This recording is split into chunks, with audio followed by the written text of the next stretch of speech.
Breaking news, muling inatake ng Israeli Air Force ang Iran matapos na makumpirma ang pagkapaslang sa Supreme Leader nito na si Ayatollah Ali Khamenei. Ayon sa Israeli government, naglaglag sila ng 1,200 na mga bomba sa 500 na target sa loob ng Iran. Ayon sa Israel, sa history ng kanilang pakikipaggera, ang pag-atake nito sa Iran ay ang pinakamalaki sa lahat ng kanilang ginawa. Nagtala ng 201 ang nasawi sa loob ng Iran at umabot ng 747 ang injured. Sa Israel, may nasawi kaya? Yan ang ating pag-uusapan sa videong ito. Pero bago ang lahat ay huwag kalimutang mag-subscribe. Samahan mo na rin ng like ang videong ito at i-click ang notification bell. Napakalaki kasing tulong yan para sa aming mga content creators.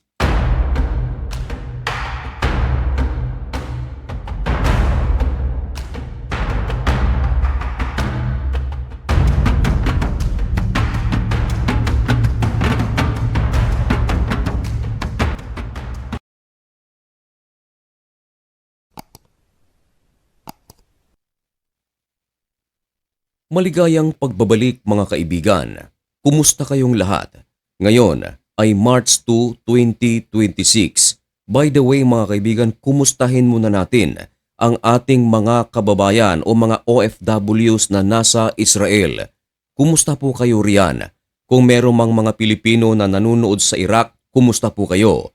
Sa Kuwait, sa Bahrain, Qatar, UAE, Oman, Saudi Arabia, kumusta po ang ating mga mahal na kababayan? Patuloy po tayong mag-ingat sapagkat hanggang ngayon ay hindi pa natatapos ang bakbakan sa pagitan ng puwersa ng Israel at ng Iran, puwersa ng Amerika at ng Iran.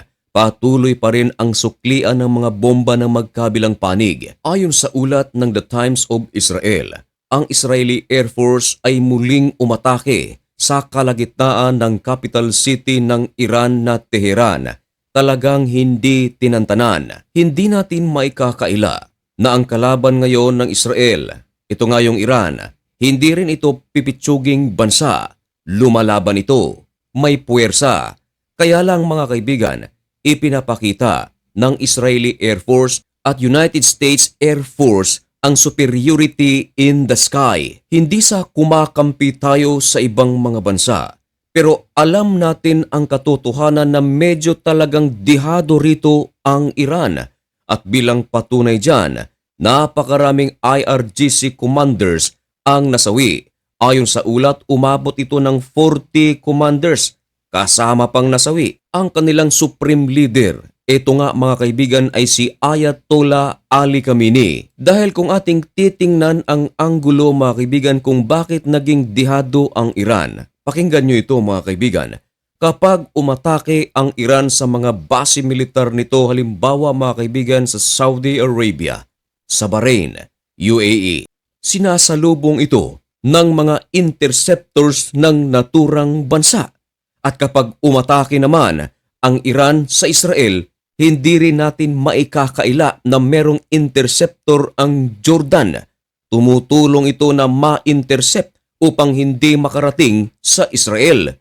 Kumbaga, kung may pumasok sa Israel mga kaibigan, yun ay mga nakawala na sa mga interceptors ng ibang mga bansa.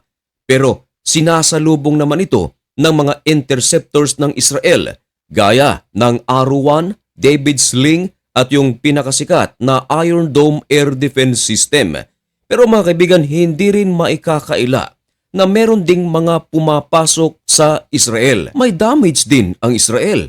Meron ding mga nasawi. Pero lang mga kaibigan, karamihan sa mga Israelita o mga Hudyo, bago pa man makarating sa kanilang area ang mga missiles ng Iran, karamihan sa kanila ay nakatago na sa bomb shelters. Kaya hindi natin maikakaila mga kaibigan na kaunti lamang ang mga nasawi. Salamat naman sa Panginoon. Kaya nga nagpapasalamat tayo na wala pang inuulat at sana walang maiulat na merong mga Pilipinong nadamay sa gyerang ito. Ngayon, kapag ang Israel ang umatake, United States of America, kapag pinalipad na nila ang kanilang mga fighter jets, walang humaharang sa ibang mga bansa maliban sa mga interceptors ng Iran. Kung baga mga kaibigan, tila napagtutulungan ang Iran. Ito ang bagay mga kaibigan na nakakapagbigay ng dihado sa Iran. Merong mga alyado ang Iran. Isa riyan mga kaibigan ang Russia, ang China at ang North Korea. Pero marahil ay narinig mo na ang balita na ang mga bansang ito ay hanggang kundi na lamang. Wala silang puwersa na ipinadala sa Iran upang tumulong na labanan ang puwersa ng Israel at ng Amerika. Nagbabadya pa ang posibleng pag-atake ng Saudi Arabia, maging ang UAE at Dubai sapagkat mayroon ding mga nawasak sa loob ng kanilang bansa. Mayroon pang mga nasawi. At lalong-lalo na mga kaibigan, ang Saudi Arabia nangako na sila ay maghihiganti. Pero ang sinabi ng Riyadh mga kaibigan na sila ay maghihiganti, hindi pa nakumpirma ang pagkapaslang kay Ayatollah Ali Khamenei. Ewan ko lang kung gagawin pa ito ng Saudi. Ngayong kumpirmado na ang pagkapaslang kay Ayatollah Ali Khamenei. Ayon sa Israel, sa kabuuan, naglaglag sila ng 1,200 na mga bomba.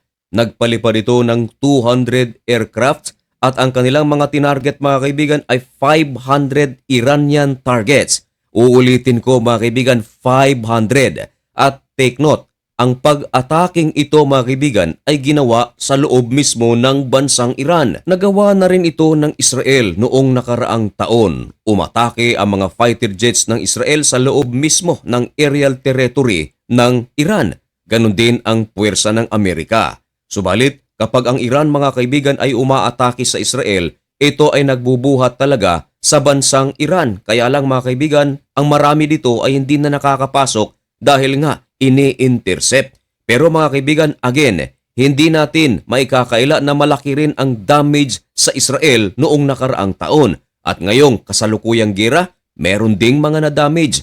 Mismong Israel ang naglabas ng balita na merong mga na-damage sa loob ng kanilang bansa at may mga nasawi rin. Ayon sa pinakabagong tala sa Israel, 9 ang nasawi, 121 naman ang injured. Sa Iraq naman mga kaibigan, nagtala ito ng 2 nasawi at 5 ang injured. Samantalang sa Kuwait, 1 ang nasawi at 32 ang sugatan. At sa Bahrain naman, merong 4 ang sugatan. Salamat at walang nasawi. Umatake rin ang Iran sa Qatar at nagtala ito ng 16 ang mga injured. Nakarating din ang pag-atake ng Iran sa UAE. Nagtala ito ng 3 nasawi at 58 ang sugatan. Sa Oman naman, merong 5 ang sugatan. Sa Iran, 201 ang mga nasawi at ang sugatan 747 at ayon mismo sa kanila, counting pa ito sapagat marami pang mga gusali ang gumuho na hindi pa nagagalaw ng mga rescuers.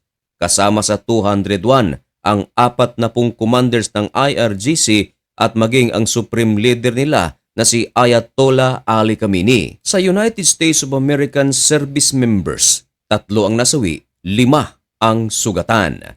Mga kaibigan, manatiling nakatutok sa pinakabagong update sa giyera na nangyayari sa pagitan ng Israel at Iran. Upang maging updated ka, ay huwag kalimutang mag-subscribe. At dahil nandito ka na rin lang naman, samahan mo na rin ng matamis mong like ang videong ito at i-click ang notification bell para manatiling updated. Hanggang dito na lamang muna ang videong ito. May God bless you and thank you so much for watching. Goodbye!